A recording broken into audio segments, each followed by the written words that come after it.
Esa es la temática. ¿A quién corresponde la salvación?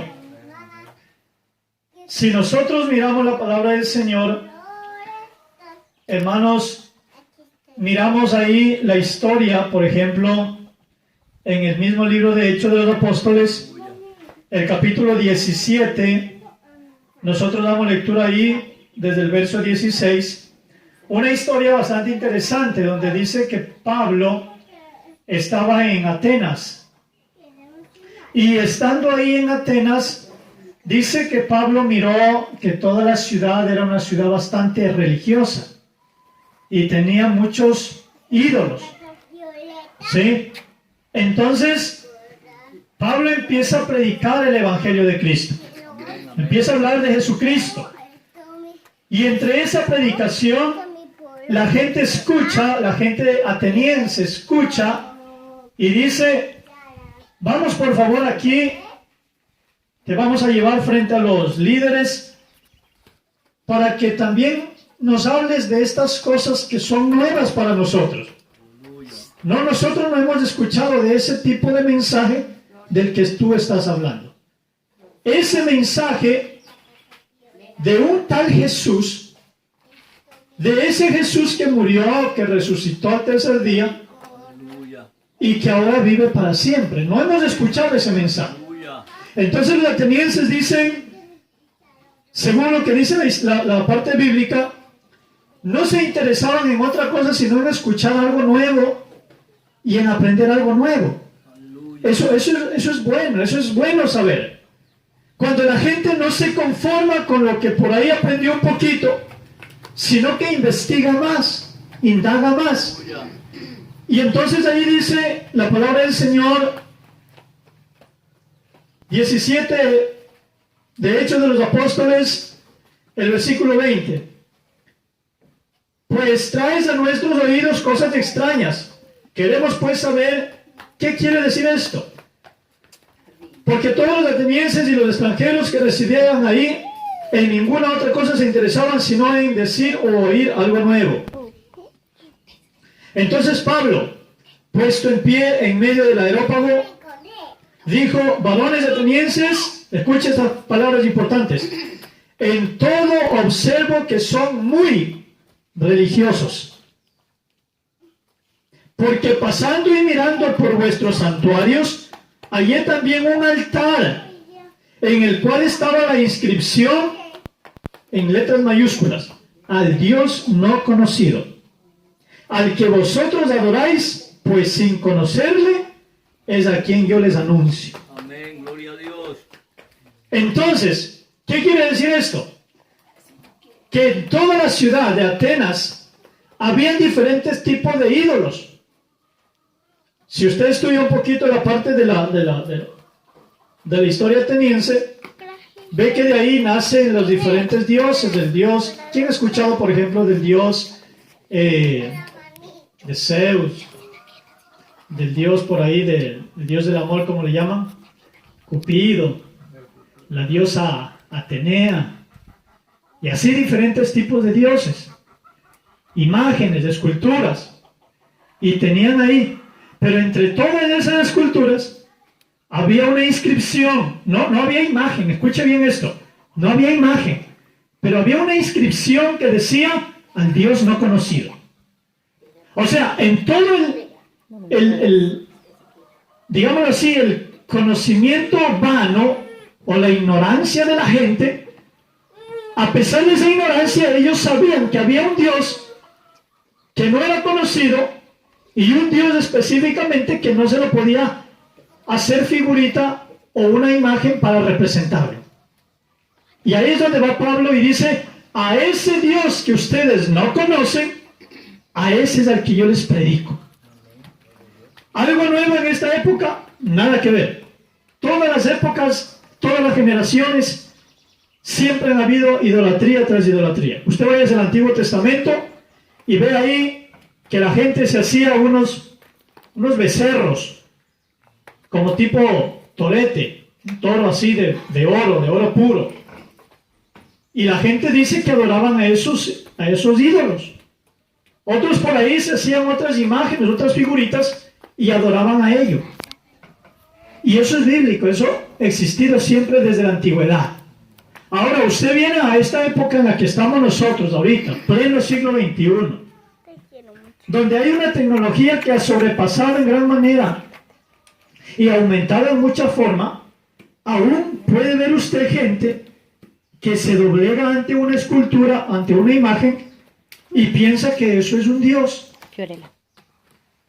Entonces, a pesar de que ellos se doblegan frente a una imagen que piensan ellos que les puede salvar, en el conocimiento de ellos, en su ignorancia, todavía saben que hay un Dios que no se puede ver ni tocar. Aleluya. ¿Sí me va a entender? Entonces, ¿qué dice la gente? A mí me mandaron recientemente por ahí un mensaje en el WhatsApp. Haz una oración por San Gregorio. Me pusieron ahí una imagen, me mandaron en WhatsApp. Haz una oración por San Gregorio para que el San Gregorio sane a la gente por ahí. Y comparte este mensaje a 10 personas para que las 10 personas reciban sanidad.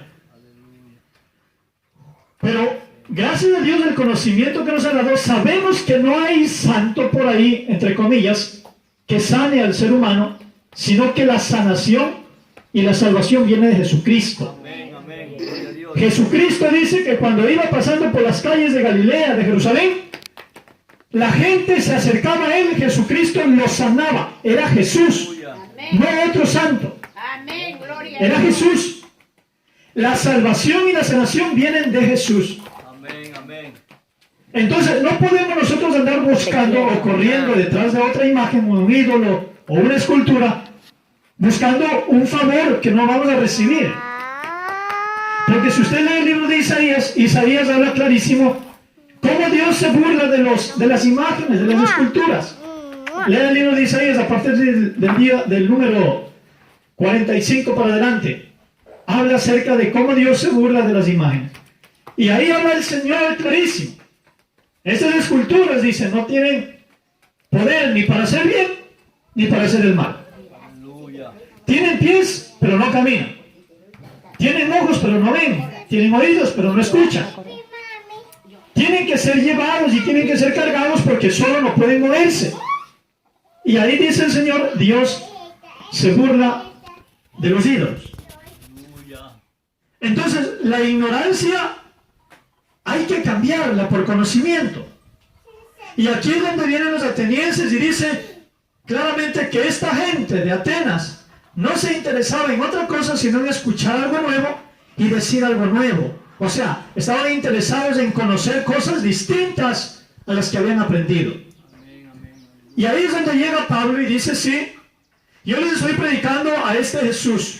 Y el 24 del 17 de Hechos de los Apóstoles, 17-24, el Dios que hizo el mundo y todas las cosas que en él hay, siendo Señor del cielo y de la tierra, no habita, escuche bien, no habita en templos hechos por manos humanas, ni es honrado por manos de hombres, como si necesitase algo, pues Él es quien da vida a todos y aliento a todas las cosas. O sea, el Dios nuestro, este Dios llamado Jesús, no necesita nada. Como que si necesitase de algo, no necesita nada. Nosotros necesitamos de Él. Amén. Eso es diferente. Nosotros necesitamos de Él. Son cosas distintas. Y la parte importante, no habita en templo hecho por manos de hombres. Amén, amén. Sí, usted váyase por ahí a alguna iglesia X y encuentra que, váyase a Roma, allá en Italia, váyase al Vaticano, especialmente al Vaticano, y encuentra ahí que eso está llenito de esculturas, de todo tipo de santos ahí. Escultura por aquí, escultura por acá. Y dice ahí en la Biblia, Dios no habita en templos hechos por mano de hombres. No. Y la parte que nos interesa más acá es esta. El 26. Y de una sangre ha hecho todo el linaje de los hombres para que habiten sobre la faz de la tierra y les ha prefijado el orden de los tiempos y los límites de su habitación. O sea, en otras palabras, ¿de quién depende la vida? del Señor, de Dios. Él ha prefijado los tiempos y ha establecido los límites de nuestra habitación. Si el Señor nos puso aquí para que vivamos 65 años, vamos a vivir 65 años y ahí se acabó todo, porque hasta ahí llegó el límite. A otros les puso para que vivan 100 años, gloria a Dios, van a vivir 100 años y ahí se acabó. Otros de pronto 17 años, llegó a sus 17 años y se murió, porque Él es el que establece los tiempos y los límites de nuestra habitación, de nuestra vida. Porque en Él, escuche bien, porque en Él vivimos y nos movemos y somos, como algunos de vuestros propios poetas también ha dicho, porque linaje suyo somos. Amén, aleluya. Nosotros nos movemos en Dios. Entonces de esta forma habitamos en Él. Aleluya. Y no hay cosa más hermosa saber que nosotros tenemos un Dios sobrenatural, un Dios poderoso. Amén, aleluya. Y si usted lee el libro de Isaías otra vez, ahí habla exclusivamente y dice, ¿a qué me haréis semejante? ¿A qué me haréis semejante? No se le puede asemejar a nada.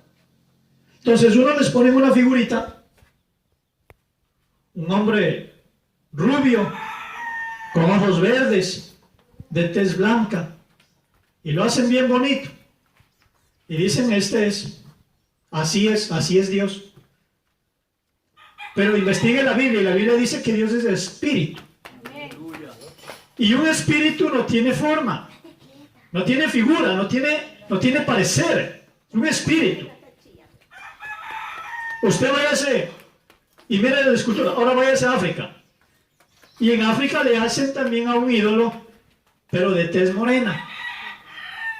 Y ya no le hacen con el cabello rubio y largo, sino que le hacen de una tez morena.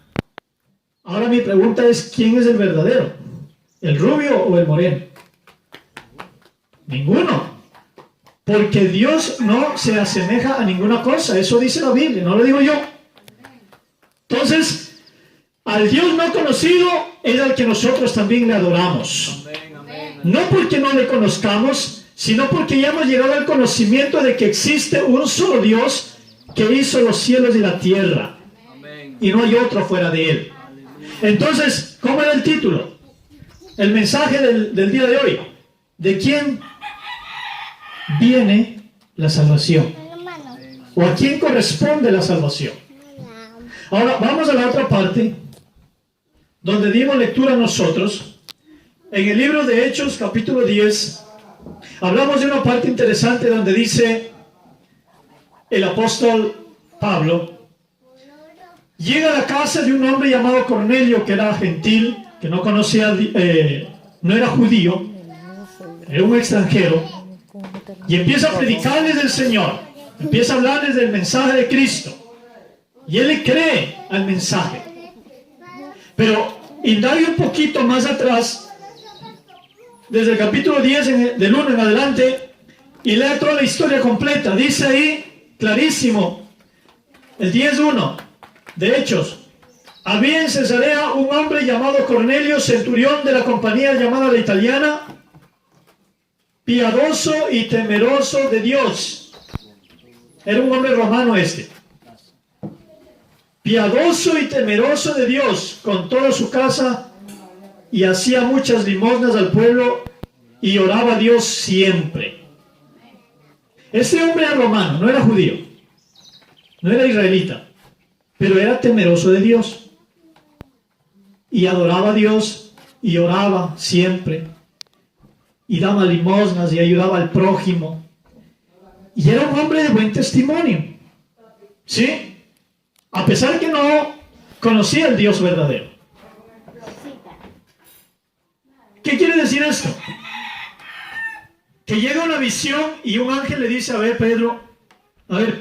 Cornelio, las limosnas que tú haces, tus buenas obras, tus oraciones, perfecto, estás excelente, excelente. Buen testimonio, ni qué hablar contigo. No eres vicioso, no tienes vicio alguno, perfectísimo en toda tu vida. Correcto. Pero te hace falta algo.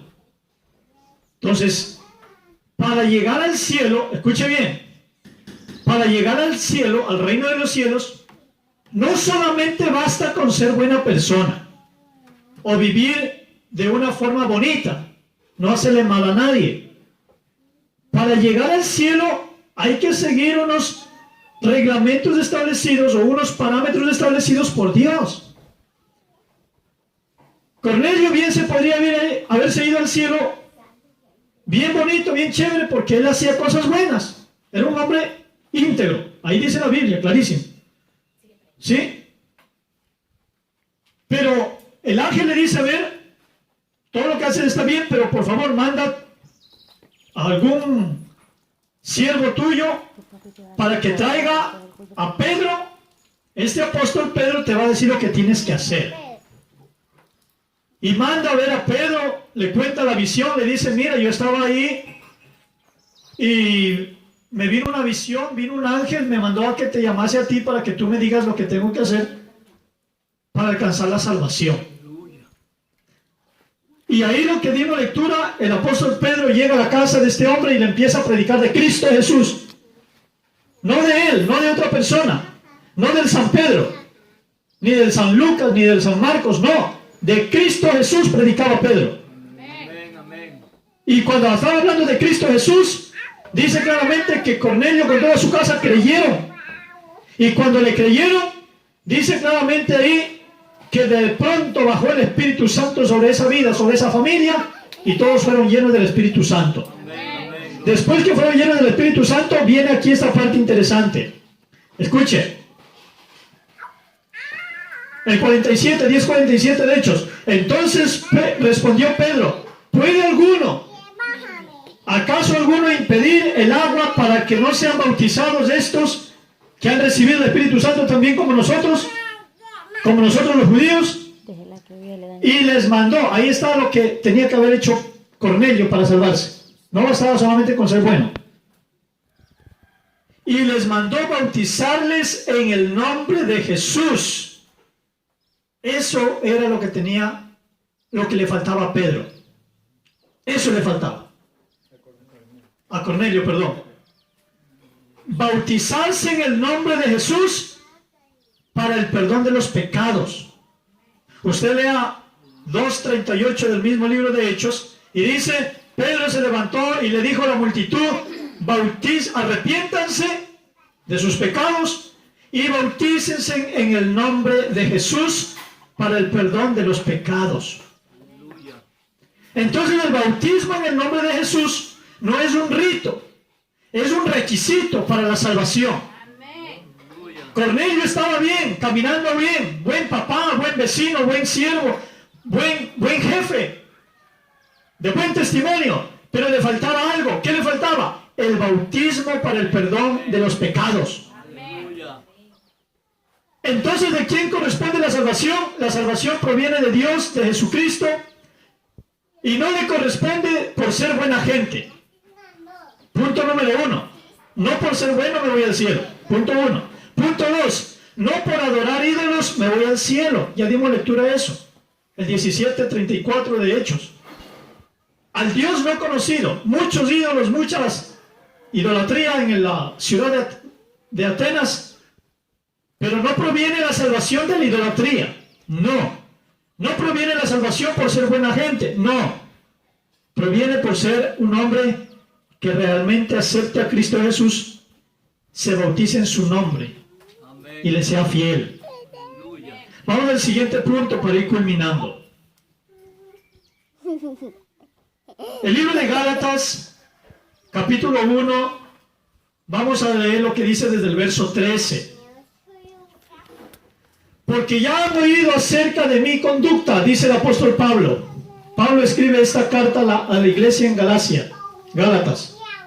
Porque ya han escuchado acerca de mi conducta en otro tiempo, en el judaísmo. Judaísmo, por favor, es una religión, la religión judaica, que perseguía en sobremanera a la iglesia de Dios y la asolaba, o sea, la maltrataba, dice Pablo. Y en el judaísmo yo les aventajaba a muchos de mis contemporáneos en mi nación, siendo mucho más celoso que las tradiciones de mis padres. Siendo mucho más celoso. ¿Qué quiere decir esto? El apóstol Pablo era un hombre religioso, pero esos ortodoxos tremendos. Era un religioso, pero a cepa. No había un religioso como Pablo. Religioso judío hasta en los huesos. Y dice, yo era más religioso que mis papás incluso. Y entre todos mis contemporáneos yo les aventajaba. Yo era el más religioso de todos. Pero entre todas esas cosas, dice claramente, ustedes escucharon. En otro tiempo yo perseguía a esos cristianos por seguir a Jesucristo. Yo los seguía, los maltrataba. Yo sacaba cartas de permiso para perseguirles y matarlos. Y ahí fue el primer muerto, que fue este hombre llamado Esteban. Entonces Pablo dice, yo consentí para que lo maten a Esteban, porque Esteban se había desviado de la religión judaica para seguir a un tal Jesús. Se desvió, entonces yo me llené de coraje porque dejó la religión por seguir a Jesús. Entonces, ¿qué hice yo? Convoqué un poco de gente y lo apedreamos a Esteban y lo matamos a punta de piedra. Eso dice Pablo. Entonces, no había un hombre más religioso que Pablo. Y lo que pasa en estos tiempos, en esta época en la que estamos viviendo, es lo mismo. La gente dice, ¿yo hacerme cristiano? No, para nada. Yo soy religioso, en esta religión así, religioso fueron mis papás, mis abuelos, mis bisabuelos, religioso soy y religioso voy a morir. Así la gente habla con orgullo y con prepotencia, con arrogancia. Pero no es la religión la que le salva. Lo que le salva es llegar a Cristo Jesús. Entonces, uno más religioso no podía haber habido. Pablo, tremendo religioso. Y dice claramente ahí, y en el judaísmo aventajaba a muchos de mis contemporáneos en mi nación, siendo mucho más celoso de las tradiciones de mis padres. Pero cuando agradó a Dios, escuche esto, le agradó a Dios que me apartó desde el vientre de mi madre y me llamó por su gracia. Aleluya. Por su gracia. Gracia quiere decir misericordia, benevolencia, amor. Entonces nosotros somos salvos no por religiosos, sino por la misericordia y la gracia de Dios, que nos apartó desde el vientre de nuestra madre para que nosotros le conozcamos a Él. Y hay mucha gente que ha estado caminando en muchos y diferentes tipos de religiones, por aquí, por allá y por acá. Y de entre todas esas cosas Dios nos sacó y le dio el conocimiento de quién es el verdadero Dios. Entonces, tres cosas importantes que aprendimos en este día, domingo. La salvación, ¿de quién proviene? ¿A quién le pertenece? A Jesucristo. El Dios que hizo los cielos y la tierra. No le corresponde la salvación por ser buena persona, por ser el más bueno de todos, del barrio, del vecindario o del recinto. No por ser el más buenito. Qué chévere que sea bueno. Le felicitamos por ser buena gente. Un buen vecino, un buen papá, un buen esposo. Le felicitamos. Si no tiene vicios, gloria a Dios, le felicitamos por eso. Pero eso no le salva. Entonces la salvación no viene por ser bueno. Punto 1. Punto 2. La salvación no viene por ser idólatra, por inclinarme a adorar ídolos por aquí y por allá, los que más tengan. No por ser idólatra. Y la salvación, punto número 3, no proviene. ¿Por qué? Acabamos de verlo ahorita. Salvación por Jesús. ¿Se acuerdan o no se acuerdan? La 1. No corresponde la salvación por ser bueno. La número 2. Por idólatra. No corresponde por ser idólatra. Y la número 3. ¿Ah? ¿Qué dice Zulay? No por ser lindo. Lo acabamos de ver ahorita en Gálatas. No por ser religioso. No por ser religioso. Es que yo soy el más religioso de mi familia y aquí yo me salvo. No, la salvación o la religión no le va a salvar a nadie. Amén, amén. Aquí se salva usted porque cree y acepta a Jesucristo en su vida y se bautiza en el nombre de Jesús para el perdón de los pecados. Amén, amén. Entonces, en las cosas, escuche bien esto. En las cosas de la salvación hay que ser claros. No nos podemos andar por las ramas. No. Tenemos que ser claros porque la vida nuestra y la salvación nuestra está en juego. Está en juego. El día que usted se muera, mañana, pasado, más tarde, si usted se muere, usted va a sufrir una perdición por toda la eternidad si no le acepta a Cristo Jesús. Pero si le acepta a Cristo Jesús, usted va a gozar de la salvación y del reino de los cielos. Entonces, es algo serio. Es algo serio. Aquí no estamos jugando a ser cristianos, o no estamos jugando a hacer el culto, o no estamos jugando a vivir una vida cristiana. Aquí es algo realmente que está dependiendo mucho de la vida nuestra y la vida suya, de su papá, de su mamá, de su hijo, de su abuelo, de su abuela. Depende mucho de lo que usted reciba hoy a Jesucristo en su vida. Amén, amén, aleluya. Entonces, para culminar, dice la palabra del Señor, hoy es el tiempo de salvación. Hoy, no mañana, no pasado ni después de unos añitos. Hoy es el tiempo de salvación. Si alguno oye mi voz, ¿qué pasará? Yo llegaré a él, cenaré con él y él conmigo. Entonces el día de salvación es hoy.